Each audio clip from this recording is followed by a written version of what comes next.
Good afternoon. I have the great pleasure today of discussing with you the life and public service of Samuel Ernest Pinckney Vandiver. Now, you've learned something already. In the 4 years that he served as governor of Georgia, he was confronted with the most serious problem that any governor has ever had. And had it not been for Ernest Vandiver, Georgia today would be a Mississippi, or an Alabama, or an Arkansas, or a more, or I should say less progressive state than we are. And that's because Ernest Vandiver had the courage to make the right decision at the right time with regard to several major issues. First of all, the issue of school integration and the closing of the University of Georgia. Second, the demise of the county unit system, which was under attack by the federal courts, as you might remember. Some of you might remember.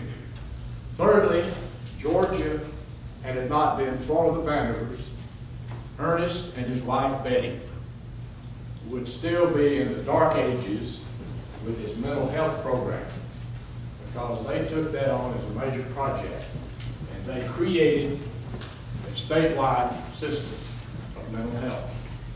Georgia would not be today, had it not been for the Vandivers, in the position of a top tourist attraction, because Governor Vandiver spent a lot of time and effort and money on bringing tourists into Georgia through promotion and through encouragement and development of new facilities for tourism.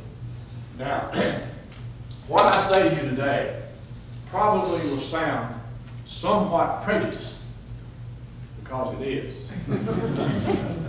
I don't think that Georgia has had a finer governor than Ernest Vandiver. And I'll tell you why. Because he agonized with these problems to the extent that it ruined his personal health. During the crisis of the school integration times and during the days of the demise of the county unit system, which we've talked about before, which people of Georgia love, even though it's probably the most unfair system in the world, he had a heart attack. He survived that heart attack. He came back strong. He finished strong. And as I said, he was one of the finest governors we've ever had.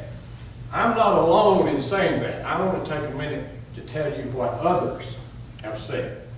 For example, Bill Shipp, the political observer, you know, who was here with us when we did the series on politics and the media. Bill Shipp said that Ernest Vandiver was the most courageous governor Georgia ever had. Roy Barnes, who sat with us, as you recall, said this about Vandiver. Said his decision in the early 60s to keep the University of Georgia open when overwhelming public sentiment was to close it because of integration was an act of courage. It set the stage for Georgia's reputation as a progressive state. Carl Sanders, who succeeded Vandiver as governor, praised him by saying the history of Georgia during the momentous decade of the 60s would be quite different if it were not for Ernest Vandiver.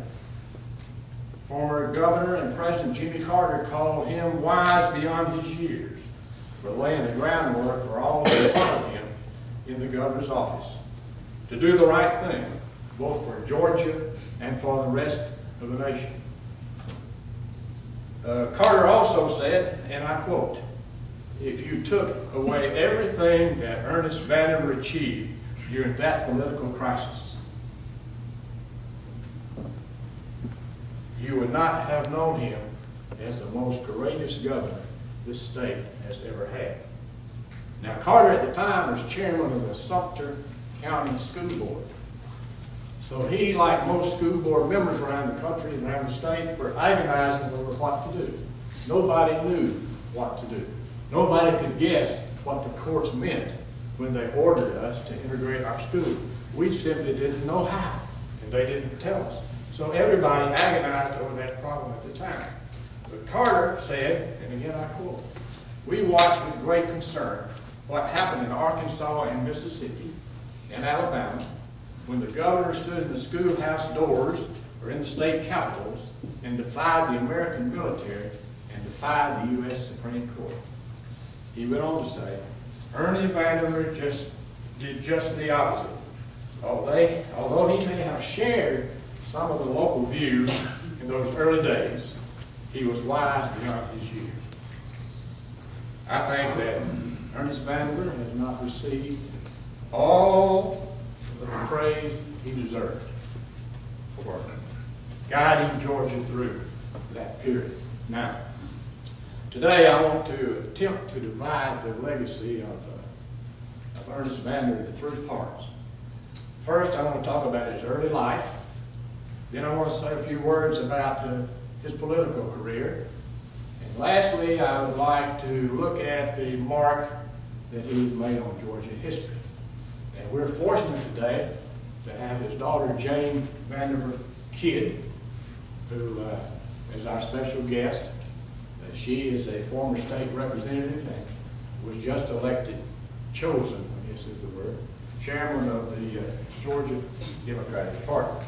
But getting back to Ernest Vandiver, he was born here in North Georgia in a little town by the name of Cannon, which is near Livonia, where he lived for the rest of his life after his family moved to Livonia from Cannon when he was very young.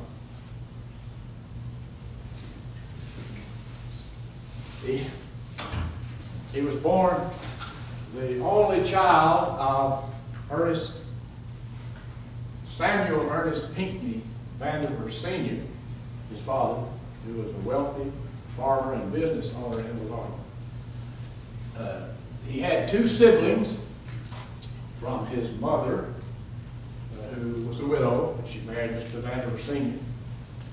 And those two siblings and Ernest Vandiver were very close throughout his life, although they were much older. They were at least 10 or 12 years older than the governor, but he maintained contact with them, and they were very close during those years. Ernest Vandiver Sr. was a close friend of Eugene Talmadge. Eugene Talmadge, as you know, was the kingpin of the strongest political organization that ever existed in the state of Georgia during the days of the county unit system, when the time when a man ran for governor, back then, now I shouldn't say a man or a woman, but the candidate for governor ran 159 separate races. You didn't run statewide, you ran county by county by county. Talmadge controlled those counties, and so Talmadge was the key to developing politicians. In other words, if you wanted to go somewhere in politics, it sure helped to be a Talmadge. And Vandiver was. Through his father, Ernest Sr., he got to know Eugene Talmadge, and he worked in Eugene Talmadge's campaign in 1946, which, as you recall, wound up with us having 3 governors, one of whom was Eugene Talmadge's son, Herman, who was a great friend also of Ernest Vandiver. In fact, Vandiver was quite a disciple of Talmadge. They worked together for years. They were very close, and Talmadge took a great personal interest in the career of Ernest Vandiver. With Talmadge's help, Ernest Vandiver ran for lieutenant governor in 1954 against a wide field of people, and he overwhelmingly won that race, receiving many more county unit votes than his opposition. He became lieutenant governor of Georgia, and he served there for 4 years during the administration of Marvin Griffin, who also had been a Talmadge man. But those two Talmadge friends slowly drifted apart until the time came when Lieutenant Governor Vandiver openly, publicly opposed Governor Griffin's plan for extension of a rural roads program in the state, and used that as his key issue in his race for governor later. He served as lieutenant governor with Griffin. He succeeded Griffin as governor by receiving the most overwhelming victory ever recorded for Georgia governor. He won all but 4 of the county units. He won the popular vote with 80%, so he was a very, very strong vote getter. He became governor, and the world fell in on him. He had only been governor for a few days, but a federal order came down to desegregate the University of Georgia. Now you must understand, in 1956, Governor Griffin had shepherded through the legislature a series of bills that cut off all aid to any school in Georgia that integrated. The same applied to the University of Georgia. So here was Governor Vandiver in no man's land. He couldn't obey the law without breaking the law. He couldn't do what the court demanded that the state do without violating state law. He had a tremendous decision. And we were talking earlier out here with some of my great political friends about the seriousness of this situation and what it meant to be in that spot at that time. I remember the Freedom Riders. You remember the Freedom Riders? Sure. Freedom Riders were coming through the South, and they were coming through Georgia. So Vandiver made the decision that there would be no violence in our state during that period. So he had the state patrol meet the Freedom Riders at the South Carolina line and escort them through the state to the Alabama line, then leave them to be on their own. So guess what happens? In Georgia, they had no trouble. We had no trouble. They get to Alabama, all hell broke loose. Violence, all kind of things. But that was Ernest Vandiver. He didn't want Georgia to look like Alabama or these other states that were defying law in the eyes of the nation.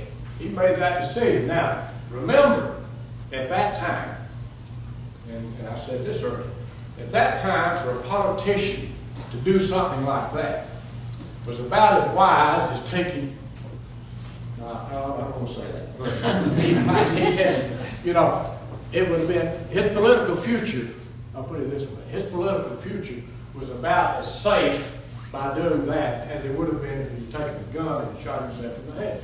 You didn't do that at that time. You just couldn't do it. So that one incident where he did get a lot of backlash, there's no question about that. You're not supposed to do those things.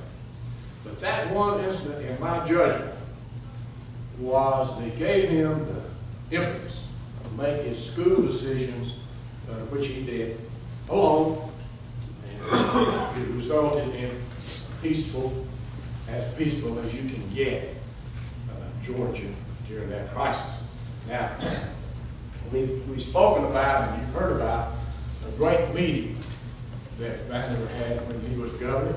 He called in all of his legislative leaders and friends, and he said, I'm going to... We're not cheap. We're going to...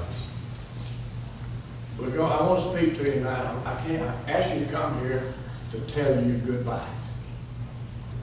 And he said to Mr. Jim Gillis, who was a famous great Georgia politician long ago, he said, Mr. Jim, he says, I appreciate everything that you've done for me and for the people of Georgia. He got up and shook his hand and said, I just want to tell you goodbye. Mr. Gillis said, well, where are you going? He said, after I tell you what I've got to say, you will no longer be my friend. Excuse me.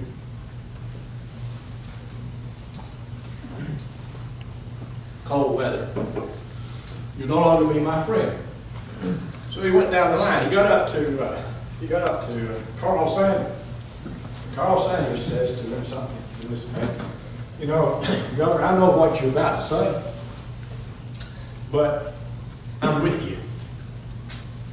One other person in that room stood up, stood beside Ernest Vandiver.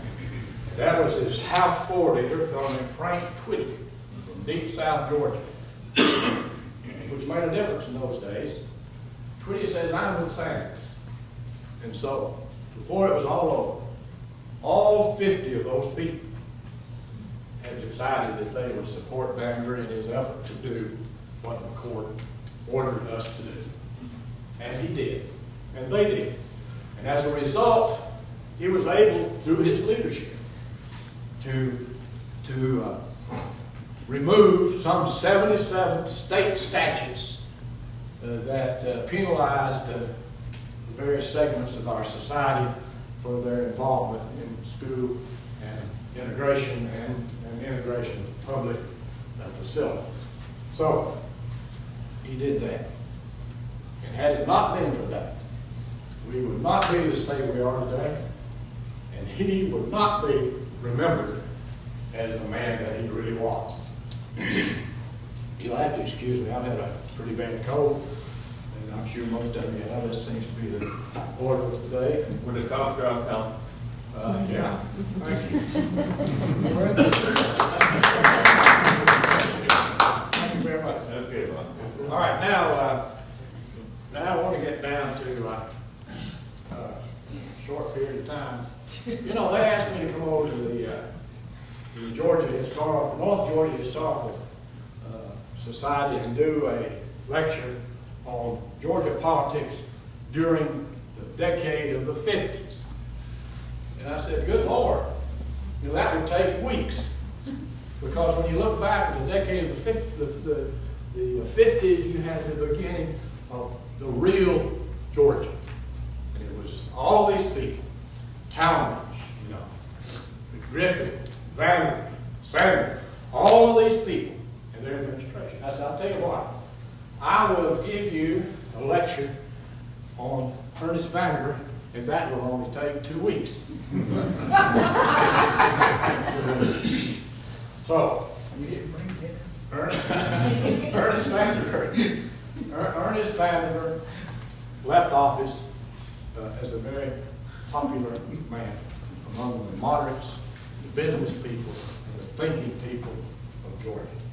But for all practical purposes, his political career was over. In 1966, he attempted to come back. He announced for governor, and along with Ellis Arnold, we spoke with Arnold, Jimmy Carter, we spoke with Carter, Lester Maddox, we all know Maddox. I brought some luggage. Hold on. But anyway, he ran and he withdrew because of health. Now our guest is here. It's so good to see you guys. Hey, this is my mother, Betty Vandiver. Oh, we're so honored here. This is Mrs. Vandiver.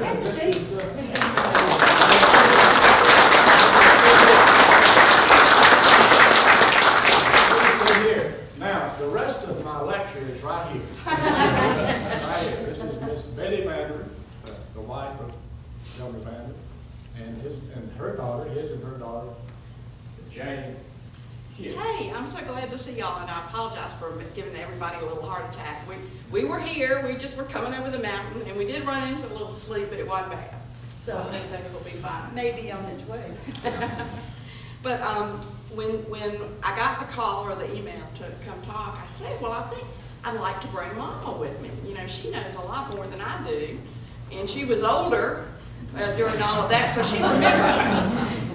Not much older. Not much older than me. She actually was a very young bride, and and she said, well, I'm not going to be able to come. She had something to do. She's been on a cruise to the Panama Canal, and I haven't seen her since she left. Yeah, I haven't seen her since she left. And so when she ended up getting back to Livonia last night. I said, Mama, go with me. And so she said, okay. So we met in Commerce and came up the way that you have to go way over the mountain, and of course that takes longer. But I'm really happy to be here, and it is funny to have Mama here because she'll probably correct me. When we were in the governor's mansion, I was 6, 7, 8, and 9. So I have wonderful memories, but my memories are of a child, you know, looking in and not seeing a lot of it. So I've heard a lot of stories, and I've learned a lot over the years, but Mama is the expert because she lived it. But it is very special to be a Russell and a Vandiver. Daddy was an only child. He had a half-brother and sister. And so his family is not real big, and he was born in Cannon, Georgia. And I know where the house is, and we go to the Bowers reunions still in Cannon, Georgia, because his mother was Vanna Bowers. And but Mama, when he met Mama, he married into this huge.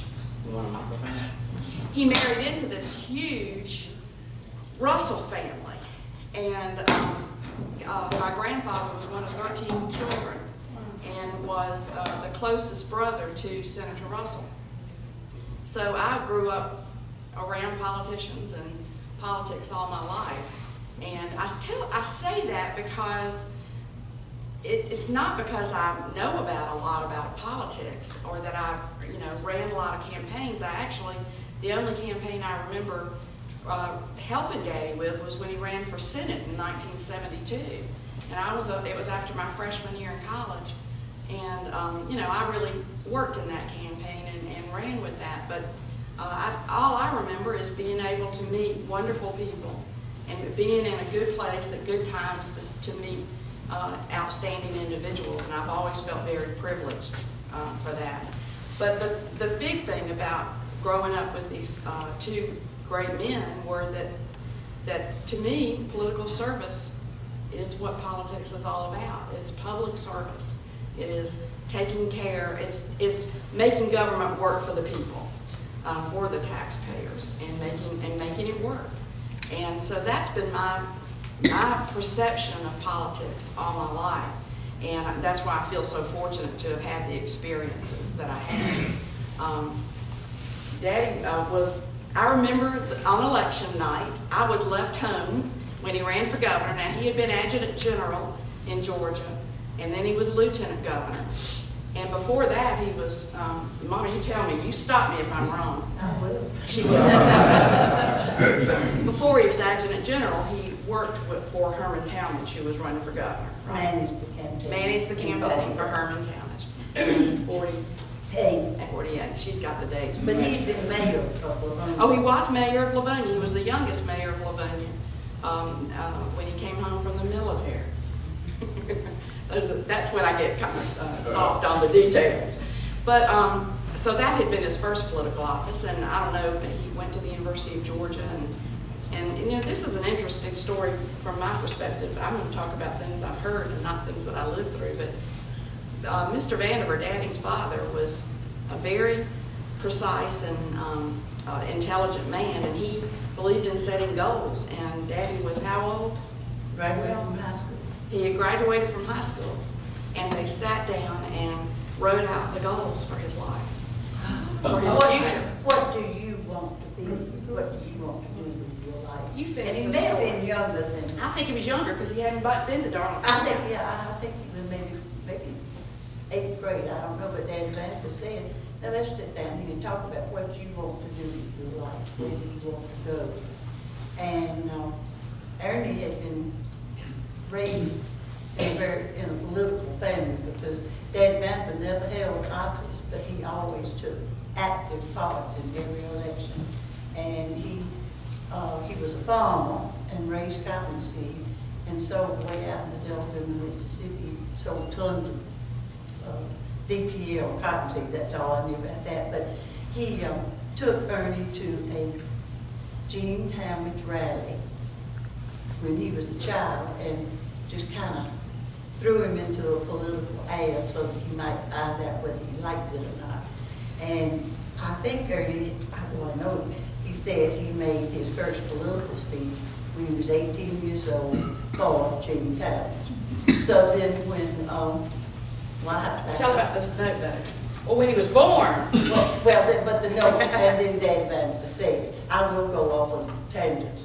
But Dad Vandiver said, what do you want to do with your life? And Ernie wrote down, and I had the little piece of paper, and it said that he wanted to graduate from high school, he wanted to go to the University of Georgia, he wanted to be the president of his fraternity, he wanted to be the president of, he had a couple of clubs, fraternities that he really wanted to be president of, and panel, and he had it all, and this is like when he was 14, 15 years old, maybe, I'm not sure about that.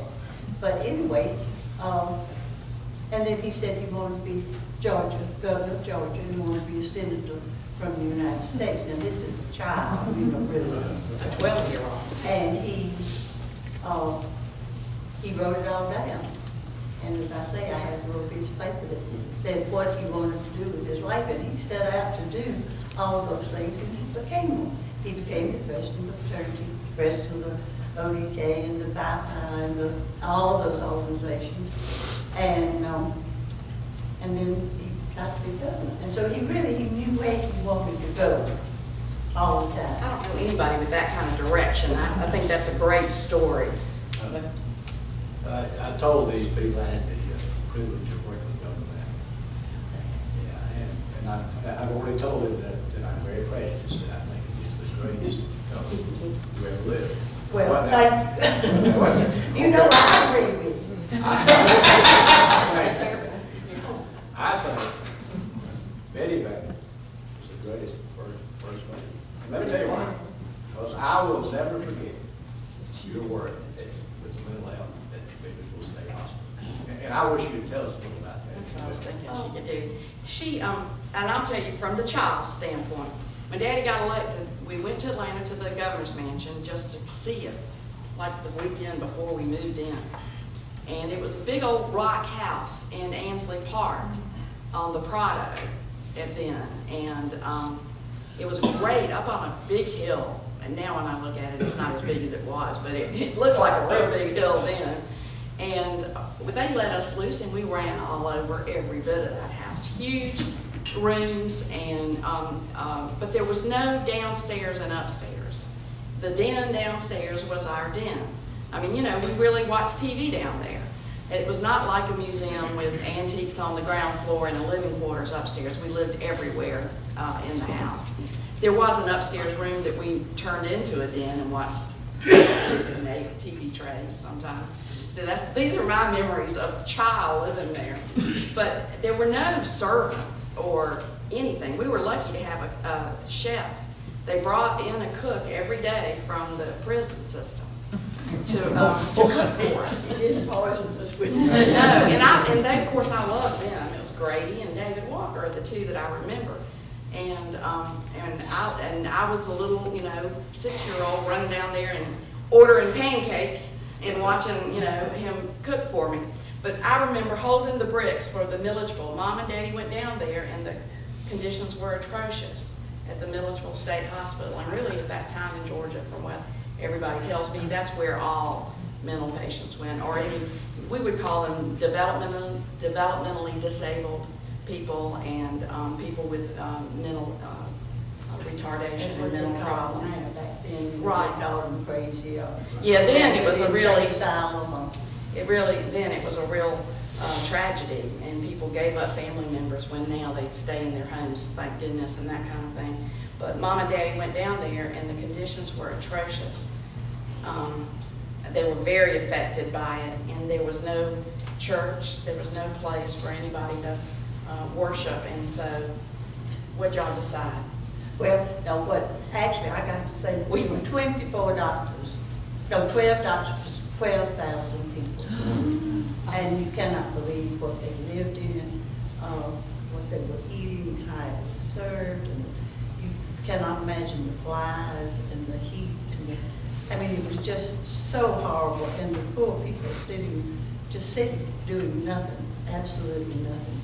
And it was heartbreaking. And so that we decided that could be my little challenge, because that was something that a woman could do and so forth. And so I started going down there all the time, and Ernie just got into it so big because he got the head of the, Dr. McKinnon, who was the head of the large New York mental institution.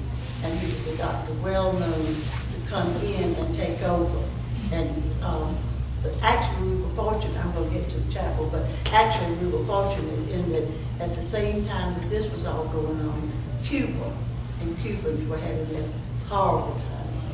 And so the doctors were just frantic to get out of Cuba so that they could practice medicine and do that thing right instead of down there.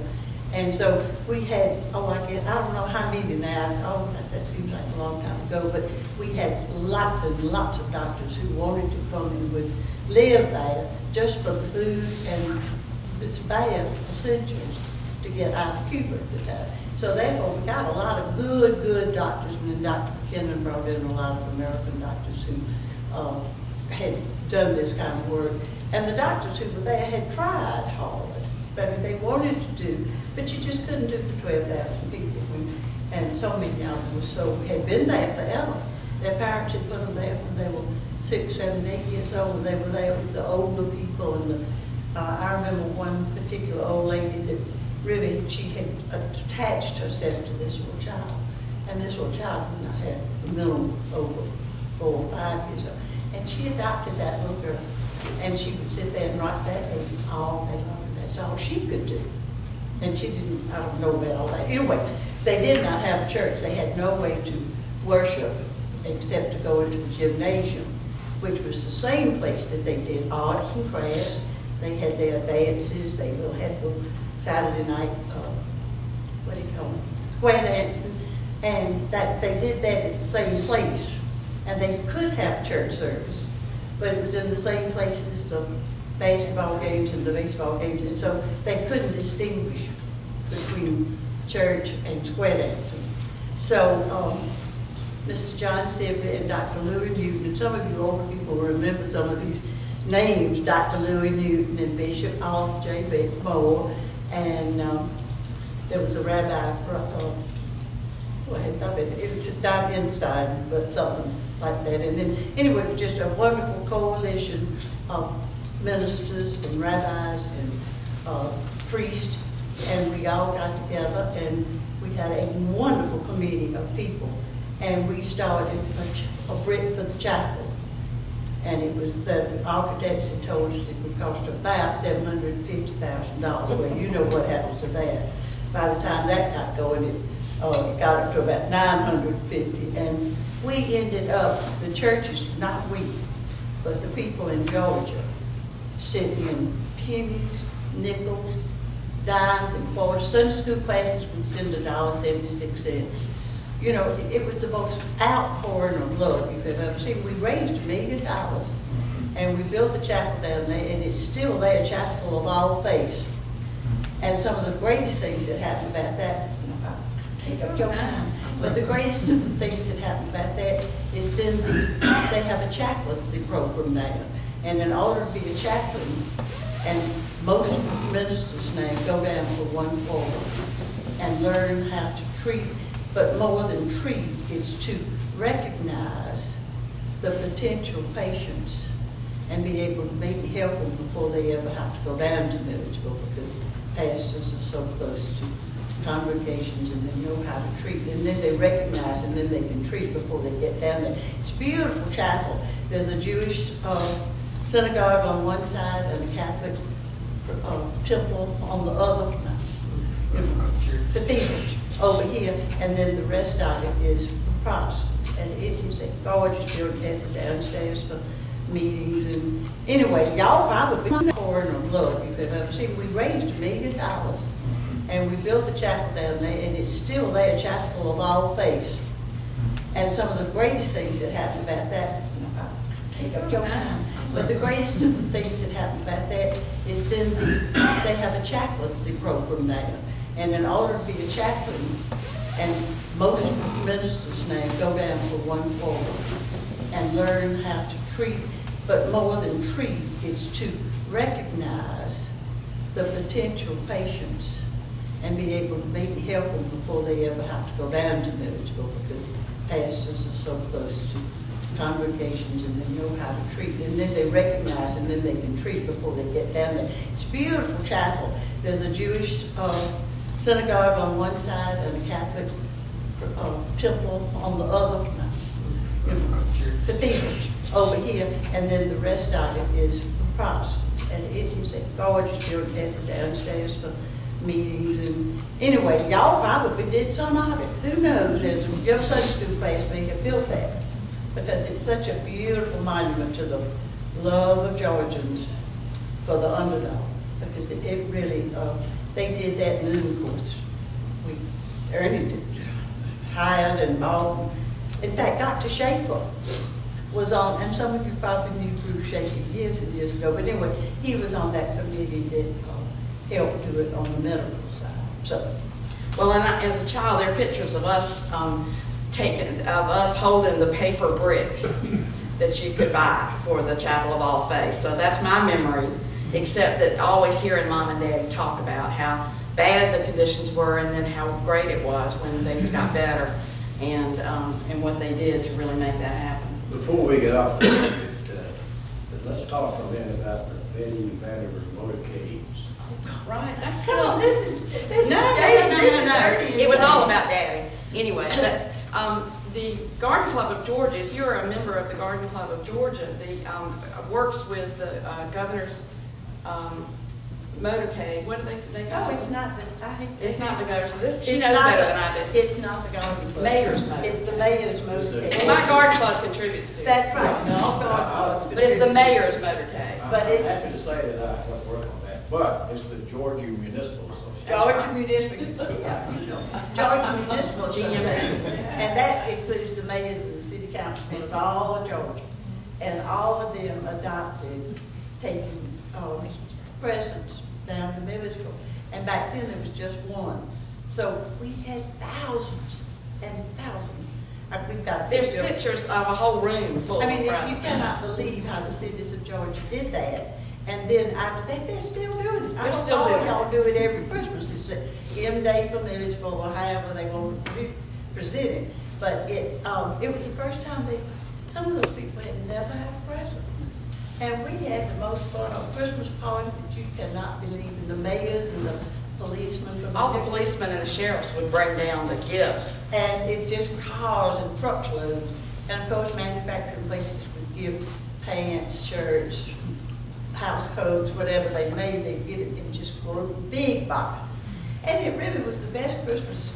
Well, it's the only Christmas some of those people had, but it was the best Christmas for the whole thing. And they had carols, and the patients sang, and it was really something to behold. Now, that M Day is still going on, and that's one for Still going on. That was the first, and it was like maybe. Well, it just celebrated its 50th anniversary 2 years ago, so that tells you, because we heard we heard from the mayors, and they made the brochure for the mayor's motorcade had the 50th anniversary on it, and talked about Mama and Daddy and their contributions to that. The other big things that happened during Daddy's term. Did you go through anything? I tried to go. I know you already have, How much but as I could. No, but you see, you're here. You're the. well, I'll tell you. Last night I went to hear Charlene Hunter Galt at the University of Georgia, and she had come back. I went to the Grady College, as did Kathy Cox, at the University of Georgia, and we're all Henry W. Grady grads. And Charlene Hunter Galt was the first African American woman to enter the University of Georgia, along with Hamilton Holmes. And all of that happened during Daddy's administration. And from what I've heard from Daddy's peers, the best thing that ever happened to me when we moved to Athens, and I got to know some of the Bob Anderson was vice president for research at the University of Georgia. He had been part of the SREB, Southern Reading Education. Southern. right. I knew it. I thank you so much. And And he had been around during those times and known all the press, all the popular press people at that time. So Bill Cummings from Newsweek and Bill Patterson, Gene Patterson, but there was another. Emerson. Oh, Bill Emerson is who I'm thinking about, who was with Newsweek and the New York Times, and Jack Popham, Nelson. John Popham, who ended up being the editor of the Chattanooga paper, all got together every year and talked about these years of integration in Georgia and in the South. And it was an interaction of people in education and reporters that ended up being good friends through going through all these trials together. And I got invited to go to the Popham Seminar, and they called it the Popham Seminar for John Popham, who had been with the New York Times then. And he was a funny little fellow. And they all got together and had these 2 days, a dinner and a breakfast the next morning, to talk about these times. And who was the other guy that got the Claude Sidden, who got a Pulitzer Prize for writing about that, and Harry Ashmore, who was in Arkansas, Little Rock, and got a Pulitzer Prize for his writing. And I had met him. I used to work at Clemson University, and he was a Clemson University grad. And I had heard about Harry Ashmore, and then finally I got to meet him. So Gene Patterson, all these guys that were there, I finally got to meet him, and I was in my mid-30s. And for the first time in my life, I had heard contemporaries talk about my father during all those times. Now, I have to say, as a child, growing up in the 70s, I had been very embarrassed by what I knew of Daddy's history. I knew that he had said no, not one when he was running for governor. And I remember conversations at the mansion when all of that was happening. I remember coming home from a friend's house one day, and Mama called her and the mother and said, "Don't let Jane come home." Atlanta was a different place. I rode my bike all over town. Our only rule was to get home by 5 o'clock. When the traffic might start getting bad. Right. We rode our bikes all over Atlanta. I mean, I did some obnoxious things. I was very precocious, as you might believe. And but Mama called and said, "Don't let Jane come home right now. There's stuff going on at home." I don't know if you told her what was going on, but the KKK was marching in front of the governor's mansion. Very angry at Daddy for going ahead and integrating the University of Georgia. Well, I didn't know what was going on, but I was on my bicycle, and I was going home. And she said, "I'm sorry, but she's already left."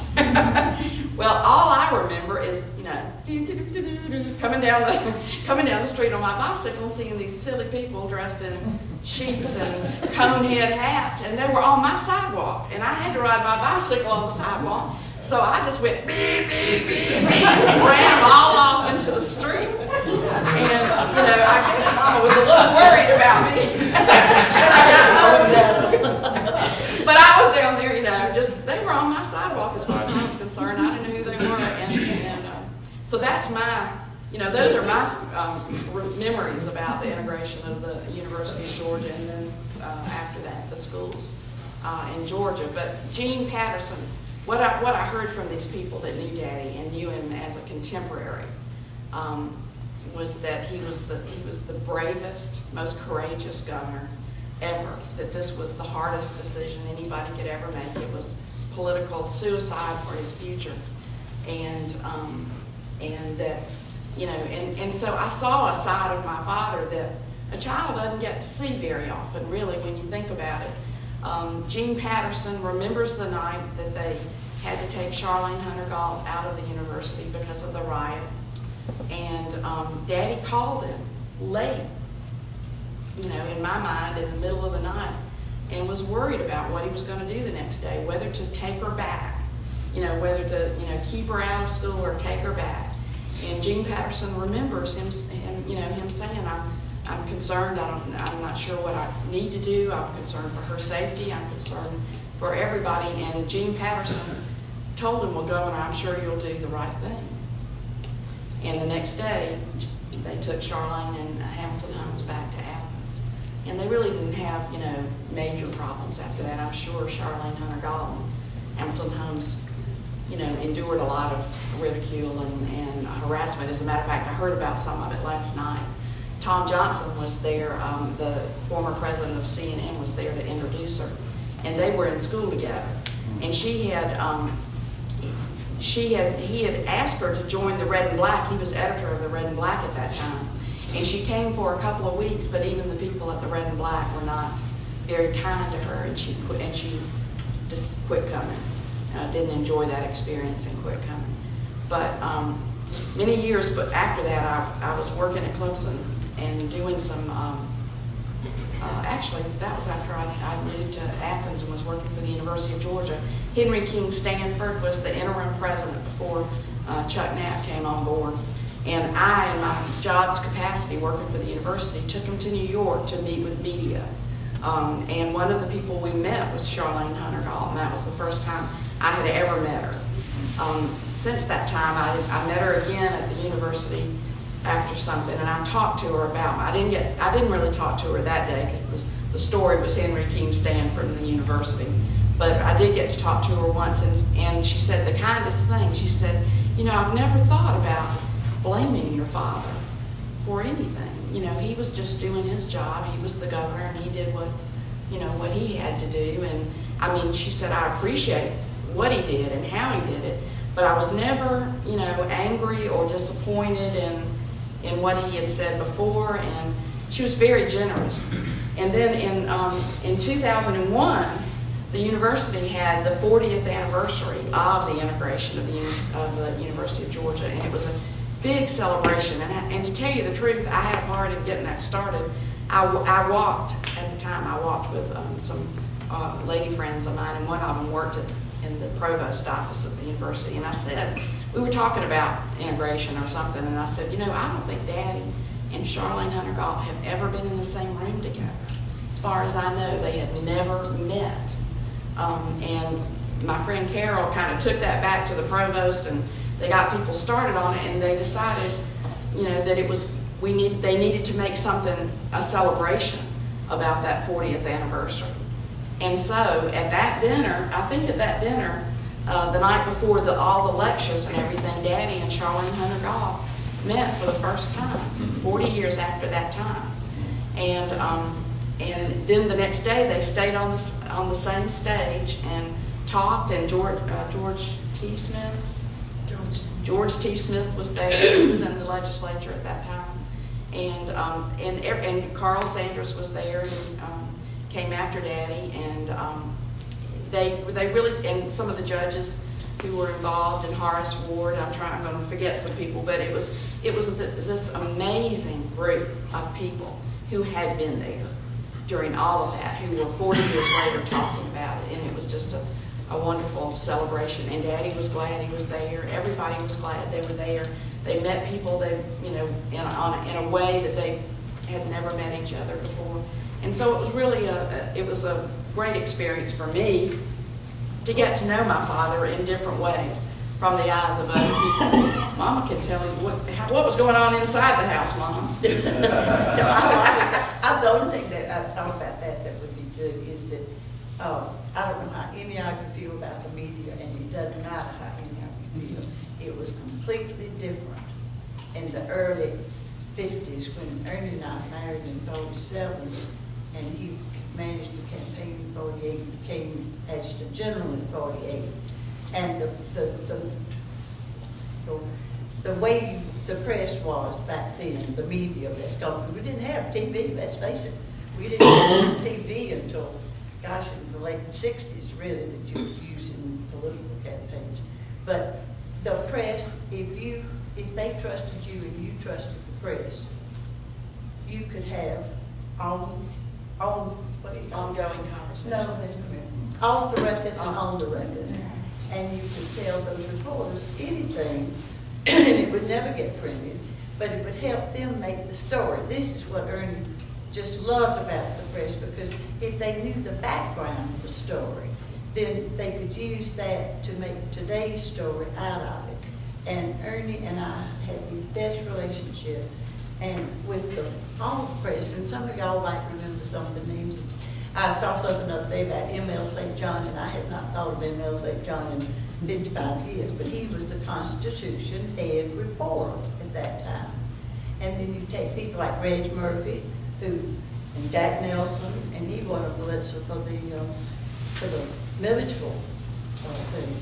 And Reg Murphy's the one, who was kidnapped and put in a box for days. And these were all our really good friends. Guess who was a cub reporter at that time? Bill Shipp. And, Mr. Press. But anyway, I really don't think that and I'm not casting aspersions, I'm just saying that back then it was a whole new world.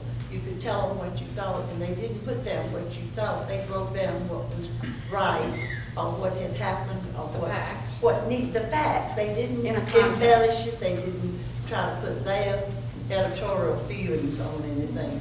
Back then, those boys were reporters, and they were in the business of reporting the news, not making it or not creating it, So it really was a whole new world, and now, everybody knows it's good times if it sells a newspaper. It's written by whoever wants to sell the most newspapers. And so it's really not fair to the politicians, and I would hate that word because, all my life, every time they said politicians, they were either talking about my daddy, my uncle, my husband, and I always swore I'd never marry a lawyer and I'd never marry a politician. About making positive statements, it just doesn't work. Well, I can go back to the media and think, I do know the media was different then because there was a lot of off the record, there were friends, we would have dinners at the governor's mansion, and all the media would come. It was just a big party. They called them bird dinners, and they would come and eat. And when Daddy was 75, when Daddy was 75 for his birthday, we had a big party of all the reporters and media. And all the office people. And all the office people that had been the secretaries and the staff and everything over the years. And I bet you there were 70 people, and I'm going to forget. It was like a reunion. It was a reunion. For all of those people that had worked together so long, 40 years ago. And we had the best time. They came from all over. I remember one came from Tennessee it was just a fun time, and they all loved each other. And it really was, even the Journal and the Constitution, that's back when they were two different papers completely. And competed with each other. Oh, completely. Ralph McGill and Hal Gulliver and all those people. It just competed. And then, but we all got together at a bird supper, and it was just the most, we started that in 48, which, I'm kidding, but we started that in 48, just having a press party. And then it turned into our good friends, and just a nice way to. Some of, and some of other, Mom and Daddy's other good friends and colleagues. We were talking about it today about Daddy was able to, he knew exactly who he wanted to put in place because he'd been there with Adjutant General and Lieutenant Governor. He knew exactly who he wanted to put in place when he became governor, and he had it all mapped out. And that's, I was just thinking how nice that was. I was actually talking to Mom about my new role and kind of trying to get the staff at the Democratic Party of Georgia right and hire the people that you can trust and feel good about. And she started talking about that. But, Griffin Bell, who became our Attorney General later in the Carter administration, was a real good friend. Henry Neal would come and bring boxes of bills for Daddy to sign at night. Well, I'm 7 years old. I'm going to be where the action is. So I remember standing there when they were going over the bills and deciding whether to sign them or not. And so I was really fortunate to get to meet a lot of really wonderful people over the years. And to keep talking about reporters, that one of the reporters from the Macon Telegraph was Gene Britton. And he was in Atlanta covering the legislature and the governor's office and everything. And he came to this reunion that we had when Daddy was 75, and he brought in an envelope some clippings. And when Daddy had finished his governorship, he did this 12-part series called the Vandiver Years. Well, I'd never read that, He hadn't written it yet, I mean, you know. Well, no, he wrote it right after Daddy. 1966. Oh, in 1966. Yeah, but when we had that party, it was in the 80s. And so he brought this, you know, this series. Well, I and my sister-in-law and a few other people had it transcribed, and we wrote it into the chapters, and that's what we gave Daddy for his birthday. I think when he was, maybe his 80th birthday. No, It wasn't that long. It was like 75. Well, that's when the bird supper was. Oh, we did it in yeah, but these are articles from 1962 that Jean Britton wrote about Daddy. And I learned more about my father from this than I'd ever known. You know, I never knew that they were concerned when Daddy, the word got out that he was going to be what? He was Secretary of the Army. Secretary of the Army for Kennedy. And there's a whole chapter in here about all the intrigue and who said what and all of this stuff. He thought they would take the place of everything. But I've got to back up 1 minute, because I want to tell y'all that Ernest, the reason he was able to name the people, because his theory was that if you are in a position of power, if you appoint people you trust completely, that know you love them and they love you, they're going to do the best job they can for all of Georgia. They're not going to be after anything except good government. And when he appointed all his department heads, he had complete faith that they would do right. And he never felt like he had to check up on them and, you know, if they'd come for advice and he would tell them what he thought. But then he trusted them to do it. So it wasn't a matter of thinking that somebody was going to undermine them or to be for themselves instead of him. It was that he appointed people that he believed could do a good job and would do it without, and he didn't have to hang over their shoulders. Well, Daddy followed Marvin Griffin, and there had been a lot of, you know, corruption in government, and that's all I'm going to say. That's what I've heard and what I've seen from the cartoons on our wall. That's another thing that as a child, you know, these things that have hung on our walls all our lives, it meant a lot to me. And there were cartoons that Baldy and Somerville, and there's one other real prominent cartoonist, editorial cartoons. And Baldy would sign, a lot of them, he would sign them and give them to Mom and Dad. And the originals, so the originals have hung in our house all these years, and it's got a picture of a big sweet broom, you know, a sweet broom, and all the little crooks and people were being swept out of the house, and then there's a torch bearer, and you see the hand with the torch, and it's shining up on the nameplate, and it says, you know, S. Ernest Vandiver, Governor, and the caption is "All we can see," you know, and it was just, you know, I grew up with all those cartoons. But anyway, this really taught me a lot about my father, and it was a great project for me and my family members, because we really learned a whole lot from those same people that I was talking about, the contemporaries, the people that were right there in the middle of it. And then, of course, Daddy did have a book written by Hal Henderson down at, he's at ABAC, and this was done, gosh, it finally came out. Bob. Yeah, it finally came out, but it is, Mama, I can't see. 2000, University of Georgia Press. And it's a great book. Oh, look, you had yours. Televised by a very pregnant woman, a very pregnant cameraman who happened to be a woman. And he still teaches all of us about that, because she go to Athens. Well, we actually, are you up? Yeah, we're good. We actually taped the Atlanta Weekend Review show every Monday night with Hal Gulliver and Reg Murphy. Came back, and Jim Minter did a lot of that, and so I got to know them as a floor manager and a cameraman at GPTV. But on the weekends, before we started having video, we would have to edit the game films, and so they would fly the game films back from the away game, and so sometimes our crew call would be 2 a.m., 3 a.m. in the morning.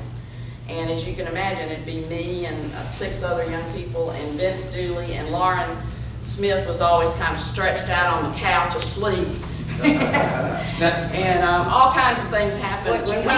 We would take the Vince Dooley show to be played every Sunday afternoon, you know, on TV after church. He'd come home and watch the Vince Dooley show, and so yes, I did do that. That was my early journalism career. And Vince was not used to having somebody pointing at him and being pregnant and everything. So what else should we talk about? Well, I think we would like to hear a little bit about growing up as a Russell. I love it. James probably here thinks, well, I did just all I've ever known, and because I remember playing at the mansion as a child, because my grandmother, whom we were all so devoted to, and she was devoted to all of her grandchildren, she would have them in the summer. This was when Senator Russell was Governor Russell. In 1930. And the room that she said we made into kind of a family room for us upstairs at the mansion is where Grandmother Russell had 6 double-decker iron cots. And her grandchildren, she ended up with 39 grandchildren. Oh my God. Bunk beds.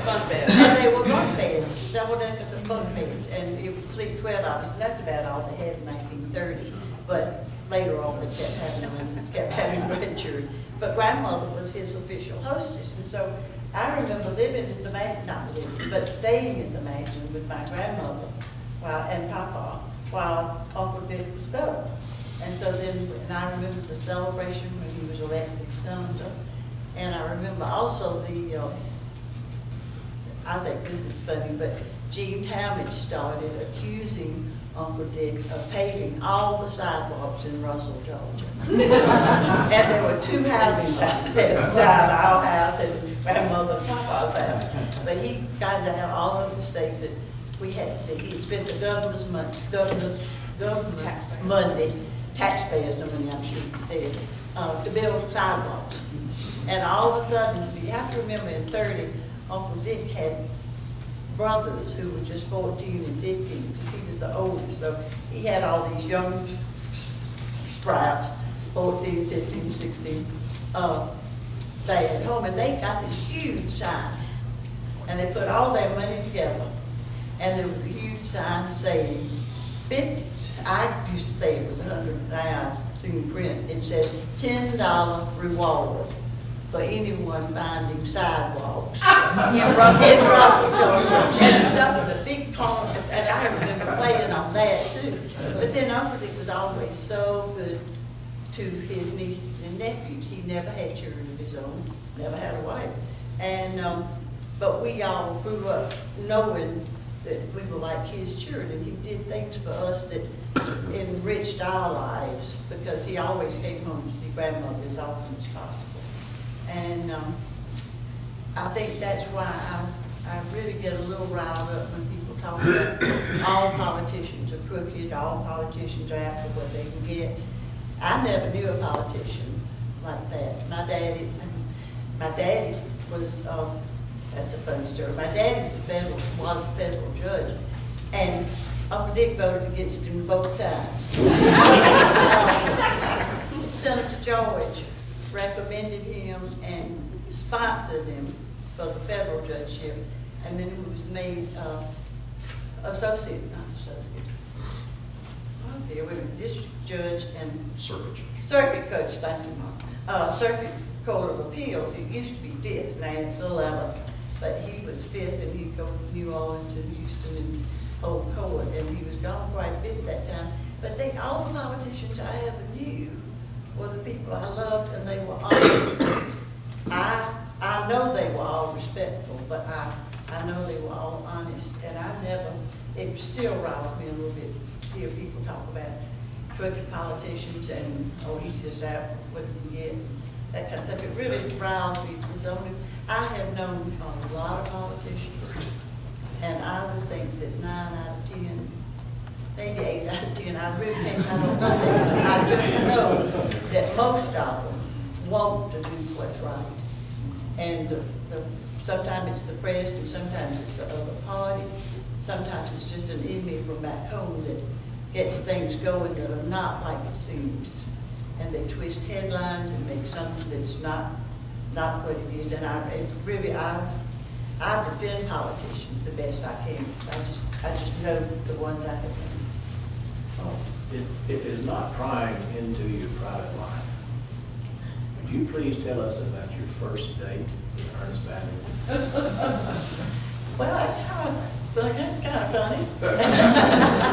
No, it's really funny because Ernie and he came to practice law in Wyandotte when I was a senior in high school. And he told me then, that he really wanted to ask me for a date, but he had graduated from college. And so therefore, he knew my dad would shoot him if I if he looked at me. So we knew who we were. I mean, I knew the new lawyer in town, and he knew me, and we used to wait and that kind of stuff. And then when I was at Georgia, he came back from the service, and we saw each other once or twice. And my first date with him really was because Miss Lois Lampkin called me up one night in the room at Mary Linden and said, I got one of my old boys down here, and I just wish you and Carol, my roommate, would come down here and go to Boston with them, just do something. So we went down. That was the year of the campaign when there were 26 being running for governor. Y'all might remember Hope Willis, everybody in the state of Fred Hand. I can't even remember all that, but everybody in the state of Georgia running for governor. And he and I thought politics, and that wasn't a very successful night. But then he came to Wyandotte to practice law with Judge Quaker, and I had just finished college, and he called and asked me out for supper. Well, that caused such a stew. My brothers, nobody asked anybody for a date for supper, dinner back then. You just didn't do it. And so when they did, they gave kids learning about, well, she eats more than you've ever seen anybody else. And so Ernie and I went out by date, and then it was pretty. Tell them, when was that night? I don't tell my grandchildren this. I try to keep it a secret. But we had our first date on May the 1st. I had my ring on June the 8th. And my engagement was announced on the 20th of July, and we married on September the 3rd.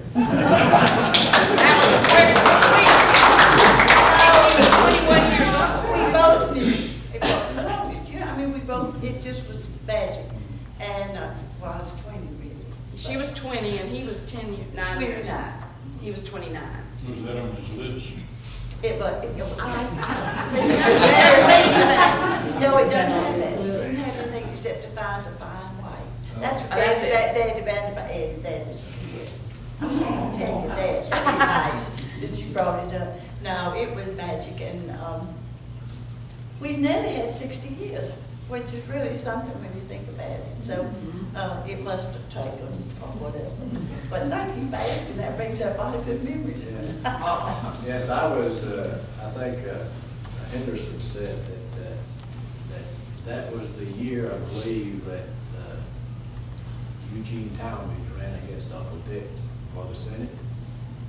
No, that Eugene Talmadge ran against him in 36. Yeah. And then I'm talking about 47 is when we had our first date.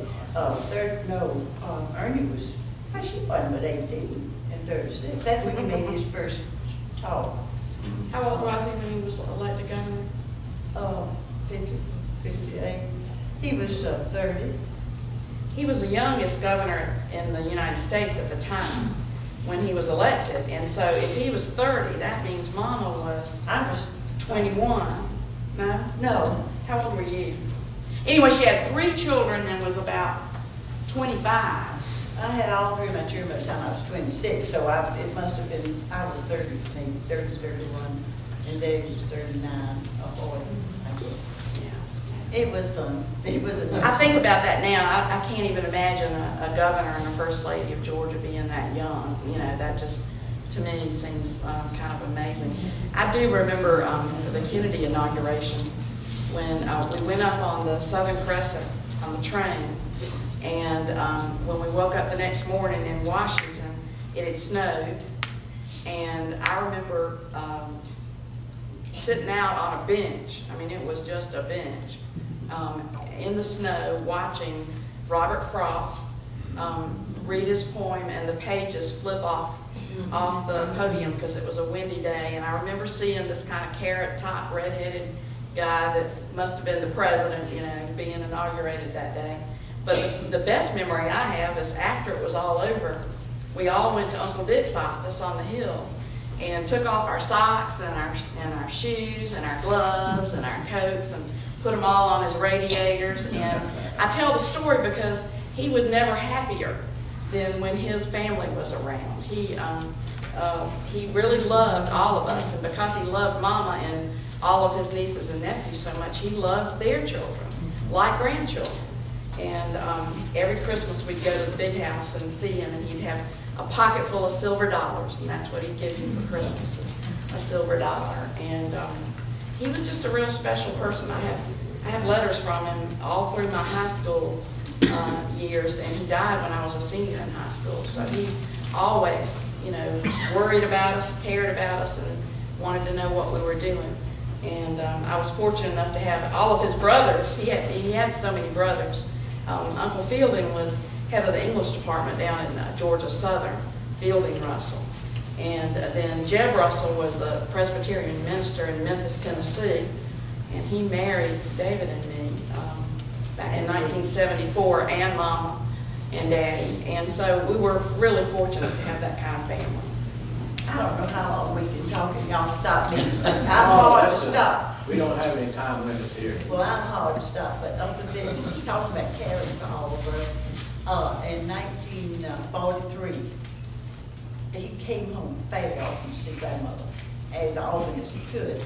And one time, he went back to Washington, and I got a letter about 3 days later, and it said, he always called me Lady Betty, and he wrote, "Dear Lady Betty," and he told me he'd enjoyed seeing me and all this kind of stuff, and in it was $1. And he said, "I believe if you spend this correctly, you can find the lipstick looks better than it looked like." But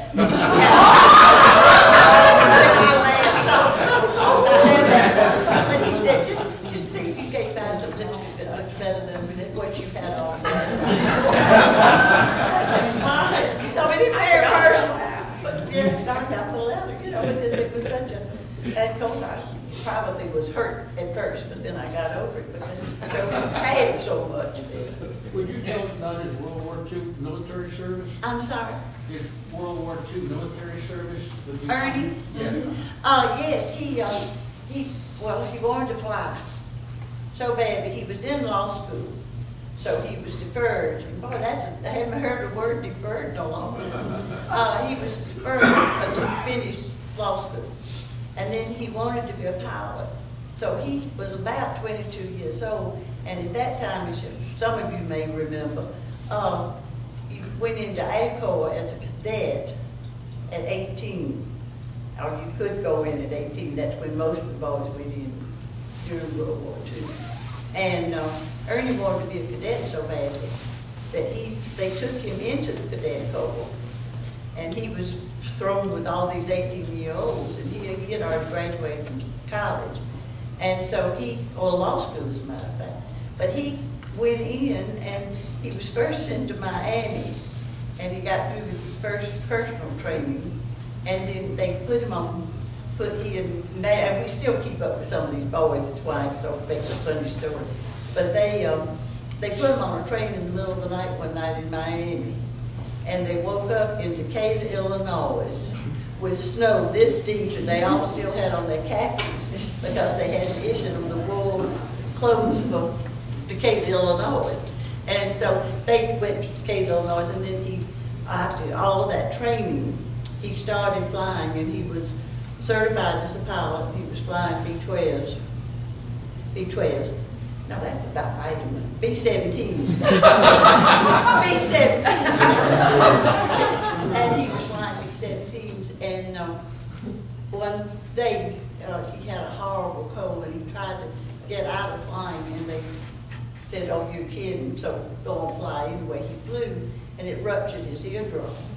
So they kicked him out of the Air Force and put him in the JAG because of his graduating from law school. So he was in that office for about 2 years. and made some more good friends that we kept up with through the years.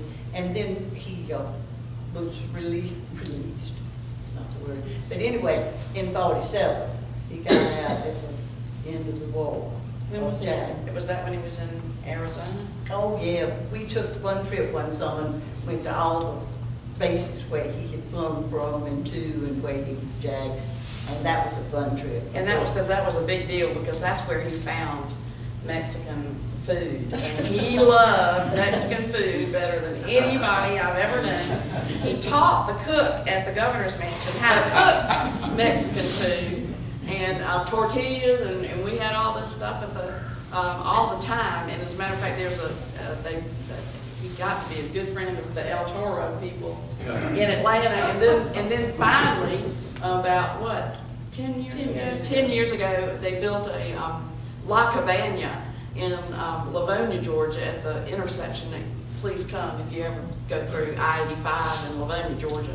La Cabana is right there, and they call Daddy Ernesto Grande, and call my brother Ernesto Pepe or something. And then my nephew is Samuel Ernest Russell Vandiver is his name, and he's Russell. But they call him the baby, whatever it is. But Daddy was Ernesto Grande, Grande. Well, as a matter of fact, they have one in heaven, if y'all have eaten. A La Cabana. A La Cabana is in heaven, yes. Good family, good food. Let me ask you for a minute about your siblings. There was Chip. Tell us Yeah. about that. Tell us about that. Well, I'm the baby, so I have a different view of all of that. Chip went to Darlington School in Rome, Georgia, after the years in Atlanta. He went to Marist in Atlanta, didn't he? 1 year, and then we moved home to Livonia. And he went to Darlington. He followed Daddy to Darlington School, and then went to the University of Georgia. He went right into law school, right? Went right into law school and clerked for, after he finished, he clerked for Judge Robert Jordan, Bob Jordan. And Chip's an unusual person too. He finished that, and he was waiting on some of his buddies to finish the bar and to finish law school after him. And he worked on a country music radio station in Athens while he was waiting on them to finish the bar. And he had a pseudonym named Buck LeMaster, and he was Buck LeMaster. And Buck was a great DJ, and everybody loved him to death. And I was a student riding around on the buses listening to the UGA bus drivers have Chip on the air, listening to my brother on the air. But he left, he was waiting on a cousin too to finish law school, and they took off to Alaska. And they lived in Alaska for almost 15 years. They had a law practice in Anchorage, and lived the Alaska life of hunting and skiing, and had some property down in Homer, Alaska, and they were just, little frontier guys up there in Alaska. And it really wasn't until Mama had some sickness, and Chip got worried that he was going to miss her, so he moved everybody down, and so he's been in Livonia for 15 years. He has two of my grandchildren. He has two of her grandchildren, Russell and Lee. And then my sister Beth went to UGA and got her education degree, and decided not to teach school, and went to work for what we called the welfare office. It was DFAX now, and did that for 12 years in Athens. And then decided to go back and get her master's, and became a library media specialist. And she's retiring actually in June after 30 years in the state system. But she's retired. She's been the librarian at the Franklin County Middle School for all these years, and she lives in Livonia with her cats and dogs. Well, the next time you see Chip, would you ask him if he remembers a great friend of ours who was Lieutenant Governor of Alaska for 2 or maybe 3 terms? The name was Stephen McAlpine. Oh, I remember that name. Yeah. I don't know when that was. It probably was while he was up there. Yes, Yeah. He was there from 78 to 88. Yeah. Stephen is a lawyer. I think he's in Anchorage now. But Stephen spoke to us often. He used to visit us. But did they have a gun to Stevens also? No, the Ted senator Stevens, from there Ted is now. Stevens. Yeah. Alpine spoke often to Chip. Really? Yeah.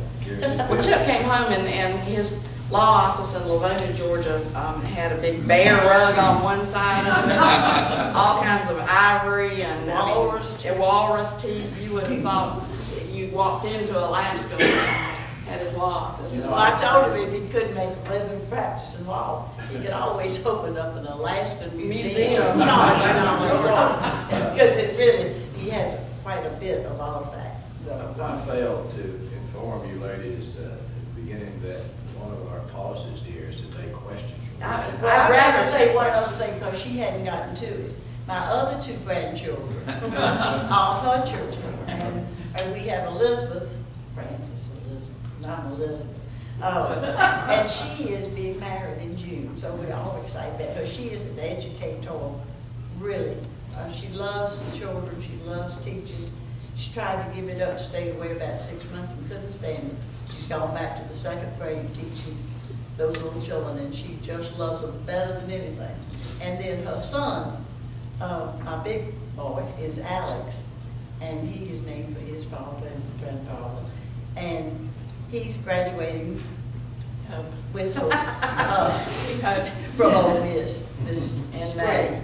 It depends on what he makes on his anthropology course. So keep your fingers crossed. And that's my poor grandchildren. She didn't bring them up, so I just had to. So Love to ask questions. Sorry. Our policy is that anyone is free to ask a question. Please raise your hand so we can recognize you, so everybody will be not all asking questions at the same time.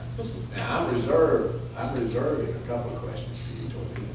So would anybody like to question these nice ladies? You mentioned Charlene how to golf, and for years she was a feature on Huntley Brinkley Report. Why did she change her residence to South Africa? I really don't know the answer to that question.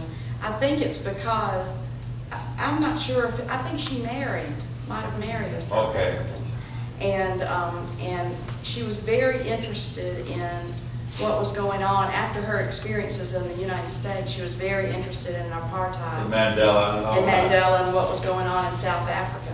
She's grown a lot since then. She, worked for the New York Times first out of school. Got to be real good friends with Calvin Trillin when he was covering the years of desegregation of Georgia. And then she worked for the McNeil-Lear Report for many years, and then she worked at CNN for a while, and now she's working for NPR, National Public Radio, and freelancing. She does a lot of independent journalism down in South Africa, but that's what she was talking about last night.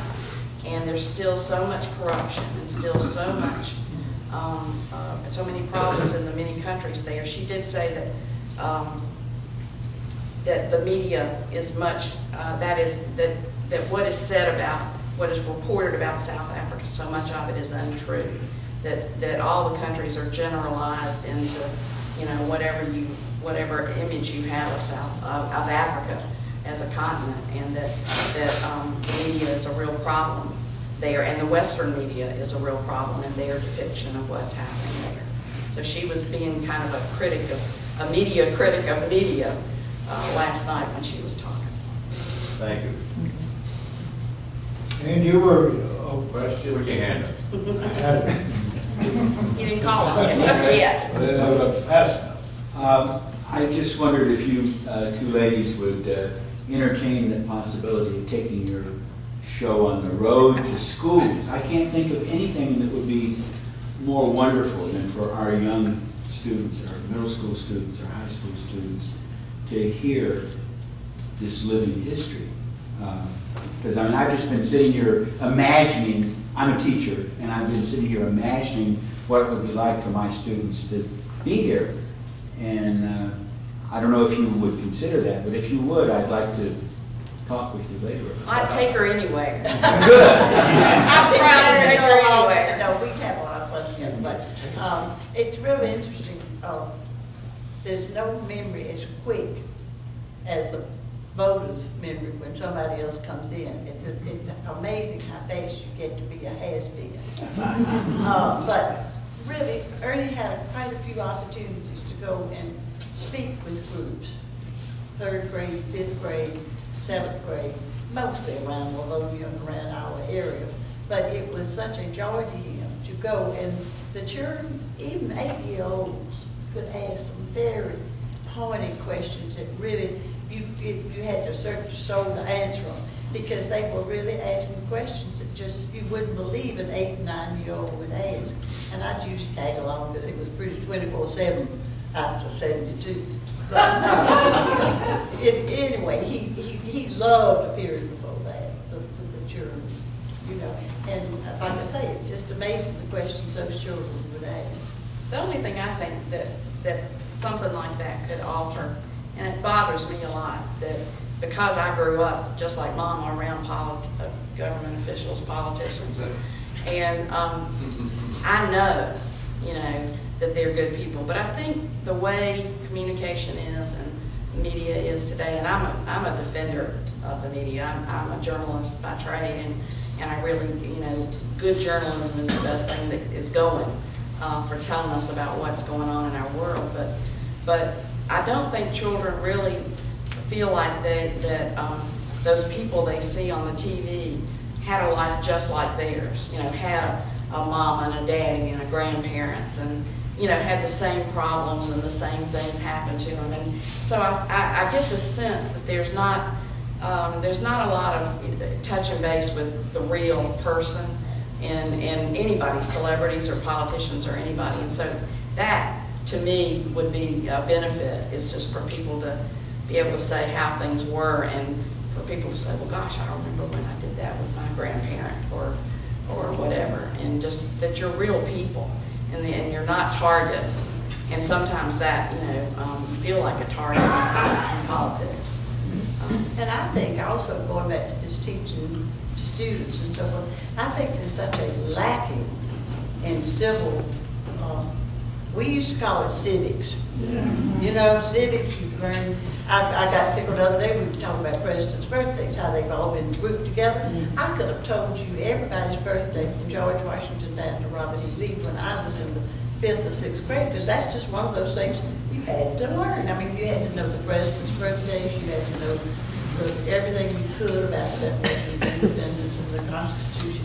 And they don't, I don't think they stress that anymore. I know some places do have it, but I think that's is a singular thing for a teacher that wants to teach her children this.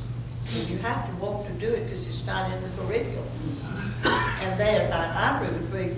I got on my computer when I got back last night from that trip, and I had several emails. I didn't get to read them this morning, but I have several talking about a UDC essay contest. Now, if any of y'all are UDCs, they have a wonderful contest every year, essay, and they give you a subject like it could be any kind of subject, but they would we give prizes, and you at the 5th grade, the 7th grade, and the 8th grade, maybe it's all 5th, 6th, 7th, and 8th, but after schools have done all 4 grades.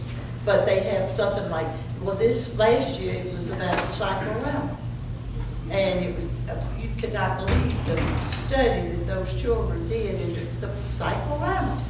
And the UDC essay, we didn't win any prizes that year, but one year we had one that, and they picked a hero or somebody that you've heard of all your life and make those children just go into deep you can go. And it really, that's the only way I think they're going to learn it, is that deep study and deep research.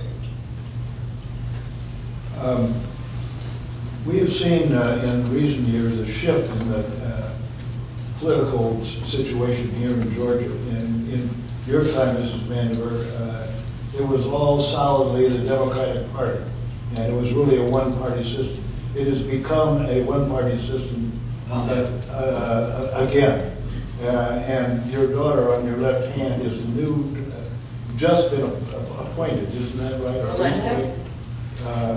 Elected, was it, whatever. Could you both sort of address that situation, the shift that's taken place, and possibly, Ann, what what you see as far as the future of the Democratic Party in Georgia. I've got something funny about that. No, you know, when Ernie ran, they didn't even have, they had a Democratic primary, they didn't even have a Republican primary. And the word was tantamount. Now, I finished college, but I did not know what tantamount was. And I remember Ernie explaining to me very easily that if you got elected in the Democratic primary, that was tantamount to election as governor.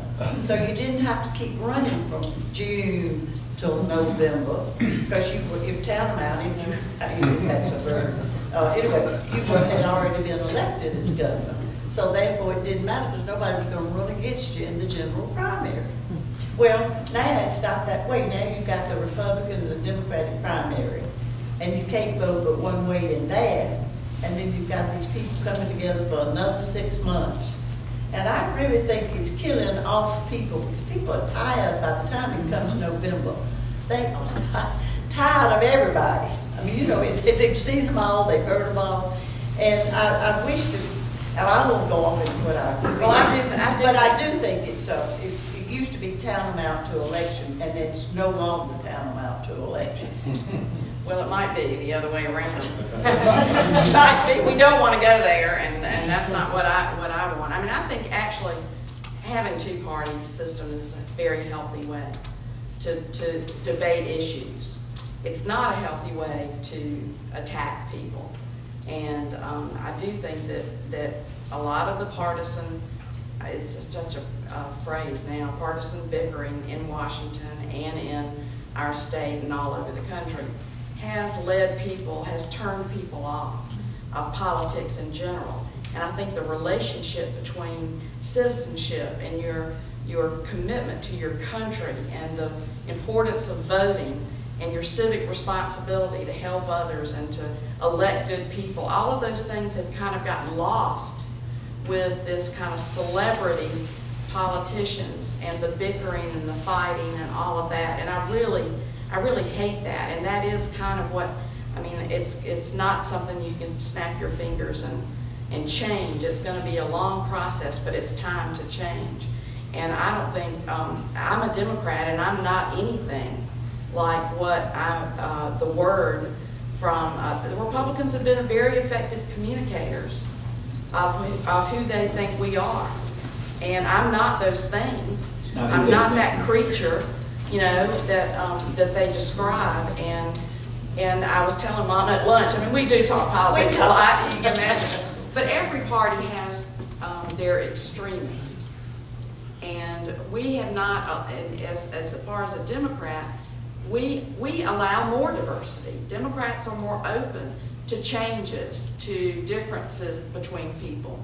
I mean, those are the words between conservative and liberal. Conservative people like the way things are today. They don't move quickly. You know, I mean, I'm just kind of going back to classic definitions of those terms, which no longer exist. Those terms have become, you know, argumentative words and ugly words right now. But liberal just used to mean that you had, you know, you were open-minded and were open to change and open to improvement and adjustments in the way things are. And conservatives are less likely and are more, well, I'm conservative in a lot of ways. I'm conservative in financial matters and fiscal matters. I'm probably liberal in social things, but the word liberal's become such a bad word that I would say that I do believe the role of government is to, you know, public safety, services for people that we all understand that we need, like roads and bridges and fire and public safety. And then we decided at some point in history that we thought education, quality education for all Georgians was a good thing. I tend to believe that it is. I think we all benefit when everyone in the community has access to a quality education. Whoever, my children, you know, we all benefit. Their lives will benefit from having more educated people around them. And educated people are also more conscientious and more civic-minded, and they participate in government and they vote, and so we're all better off for that. And then health care is kind of the other thing. I do believe because of the price and difficulty of getting health care that we do need to ensure that people have access to affordable health care. And so that's not to give health care away to somebody, but everyone should be able to access a health care coverage or health care, medical care at a price that they can pay. And if they can't pay it because they're jobless, then we want to make sure our people are healthy, because they can't even go to school and learn if they're not healthy. So I'm kind of that kind of Democrat. I feel like we as little government as we can get by with and still have the services that we require and we desire to come from our government. I mean, to me, that's a pretty conservative stance, but it's a hard one to sell these days. Madam Chairman, do you think that being out of the public eye, as you are, as I am, with our party, is it possible that now we could, in relation to your concern about health care, bring to the public's attention the fact that the costs of health care can be brought down enormously by stressing natural supplements, which are, in fact, in these mountains, very popular, as I know. Well, I would say that I think we are all better off by trying to do as much as we can naturally. I mean, our bodies are part. We respond to minerals. We're designed to respond to minerals that are found in foods. Our foods are so processed now that all of the minerals are out of there. So there is a need to supplement. I mean, I give my animals, my doggy, supplements because, yes, Chloe is my little baby now that my children are away from home. But, everything is so processed now, I do believe that we can benefit from, from putting some of that back into our food. But, our health care, we've gotten way too big for our britches in health care. There's a lot that we can do, and we have to educate people about lifestyle and diet. Childhood obesity is a huge problem statewide, and it leads to all of these diseases that cost so much and are so difficult to treat and lead to a lot of misery of our people with that kind of illnesses. So it's a huge problem. It's bigger than any one person could attack. But I do believe that in my new role as chairman of the State Democratic Party, there are two tracks that we need to take care of. Some of it is organizational and practical. We need to make sure that every county has a motivated and energized county party. It's very difficult, and we need to put candidates in every election from, we say, that's trying from dog catcher up to, governor. But it makes a difference to have quality candidates running so people have a choice, and because we can't give up. And then the other side is talking about our message. What do we stand for as Democrats? And we've not done a good job doing that. And I think that's something we've got to work on to explain better who we are and what we believe in. I have told these one. Yes, ma'am. Do you think there'll ever be a possibility that we could reduce the number of counties in Georgia from 159 they're already at talking least to about 100? adding one more. Georgia has 159. When I went to the Right, and University of Georgia, Phyllis we've got Barrow. 159 school superintendents. Oh, they're more than that. They're more than that because they're city schools and county schools. Well, it just seems a duplication of services, and small counties, particularly the Southwest and Towns County, for instance, we don't have a whole lot of we don't have big industries and that sort of thing, and we would have done well to have melded with Union County at one time, because we have this duplication of services that costed everybody. I agree with you, and I'm fortunate to live in Athens, Clark County. We're one of the 3 consolidated city You're county city and governments. county, right. And that helps in resolving duplication issues, but I think it's just too much of a political animal. I don't think Nobody's it'll gonna vote happen. himself out of a job. Right, I don't think it's gonna happen. Nobody wants to give up their county seat. Nobody wants to give up their city council or their county commissioners and put them all together. Athens Clark does a beautiful job. And, of course, In Augusta. Augusta, Columbus do together. One final question before the bell rings. I have told these wonderful people how I think Governor Samuel Ernest Pete Vandiver should be remembered. Now, I would like to ask you, Mrs. Vandiver, and you, Jay, how you think your husband and your father should be remembered.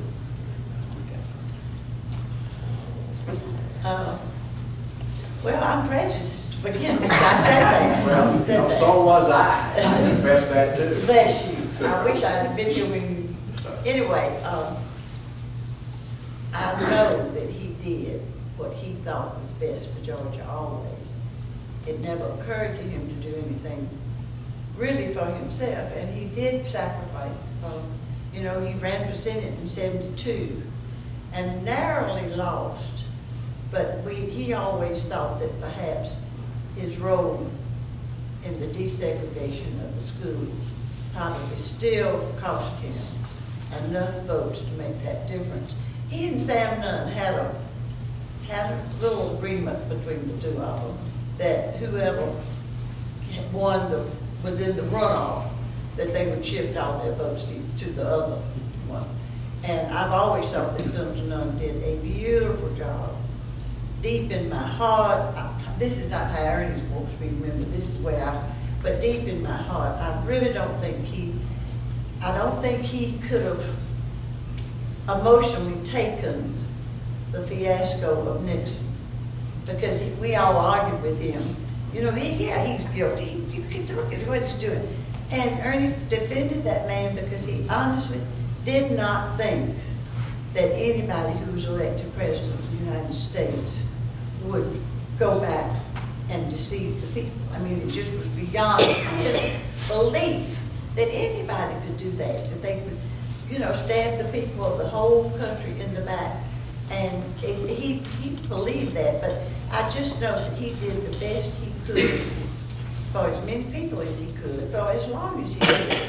And after we got out, he still tried to help people, groups, and whatever he could do for them.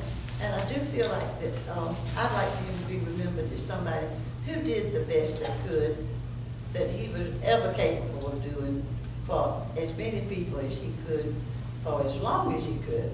And so I hope history's kind to him, because I think he did a beautiful job, and I know there are a lot of people who know that if anybody else had been governor, I just always felt like he was the right man at the right time, because somebody else could have sent us, just like Alabama or Arkansas, we could have had riots, we could have had killings, we could have had the federal government in here with guns drawn.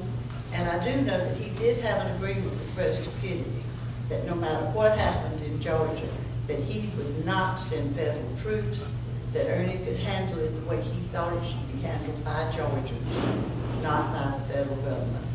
And I just hope he's remembered as that everything he did because he thought it was the best thing for Georgia.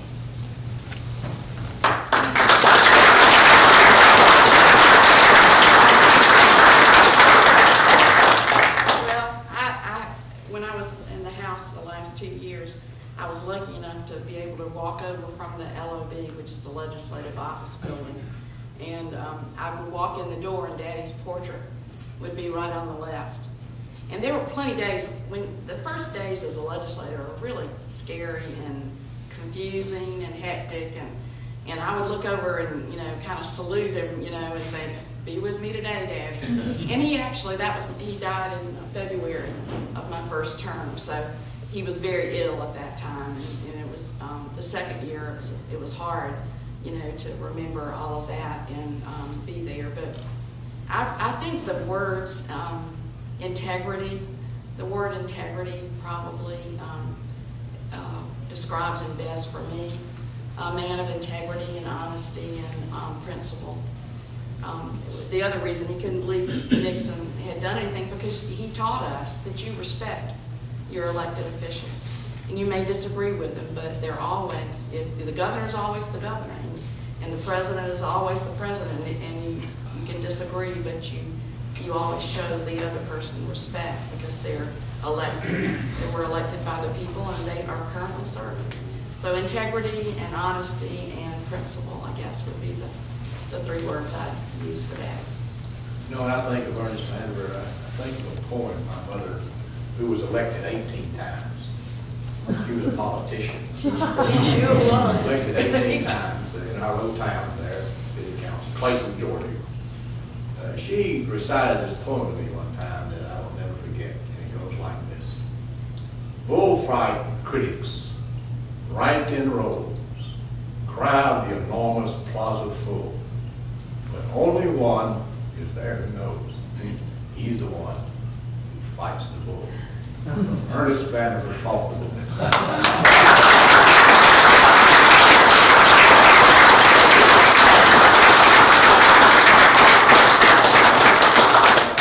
Thank you so much. This has been so delightful. You have added so much to our program. And Ms. Vandiver, I'm so delighted you could come. I'm so glad I could come too. Thank you.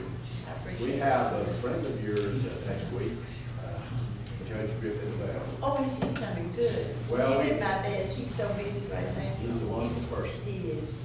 and he loved Ernest Vandiver. He did, and it's really funny. Welcome, Joey. No, he keeps talking. But Griffin, we called him the interloper because Ernie had a really close bunch of friends. And they were all University of Georgia boys that he's gone to school with for 4 and 6 years, whichever, whatever. And Griffin was graduated from Mercer. And so did Kathy Cox. Kathy Cox Law School. Mercer. Oh, well, that's right. But then we called him the interloper because he was the only one that had not graduated from Georgia at the same time that Ernie did. That's why he knew these people that he put into office. If you knew who he graduated with, and you look and see who he put into office, Bill Bowden, who was the great secretary of the chairman of the finance, whatever that department, and the Dixon Oxford, all these people that he knew from the very beginning, and he knew they would not let him down.